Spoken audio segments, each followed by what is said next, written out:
It's me, Marky. Oh guys, nung September 30, nilaunch na yung dito sa Alberta Provincial Nomination Program, yung Expression of Interest. Ito na yung bagong stream. Actually, hindi mo siya bagong stream. Ito na yung bagong mga system nila. Kasi point system na yung gagawin dito eh. Tapos, kasi, di ba, sobrang nang backlog. Ang dami nga rito. Ganun yung gagawin nila.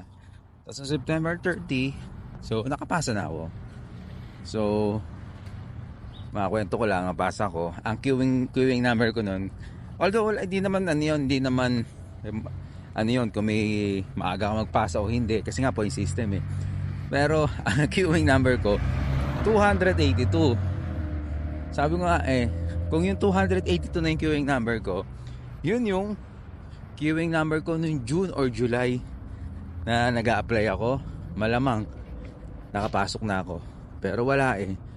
Ay nako, pero importante nakapasa na rin. Ang pinaka-pray ko na lang, mabunot ako kaagad. Kasi lalo na ngayon, pahirap dito yung immigration policy sa Canada. Siyempre, 3 taon na rin ako dito. 3 taon na rin ako dito.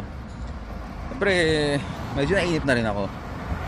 So wala, sana mabunot ako agad. Yun ang pagdalasal ko kay God. Kumbaga, hindi naman din ako nagkulang eh. Kumbaga, inayos ko rin agad. Kaso yun nga lang, talagang nagsara talaga yung nila, yung immigration program dito sa Alberta. Kasi nga backlog eh.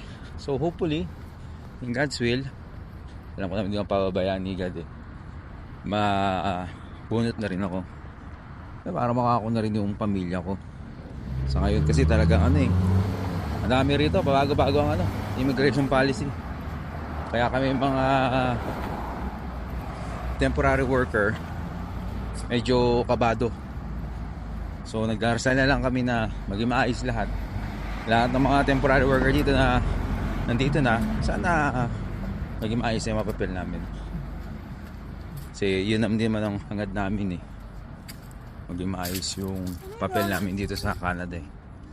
Ay nako, sige, simba muna ako. Stay safe, bye bye.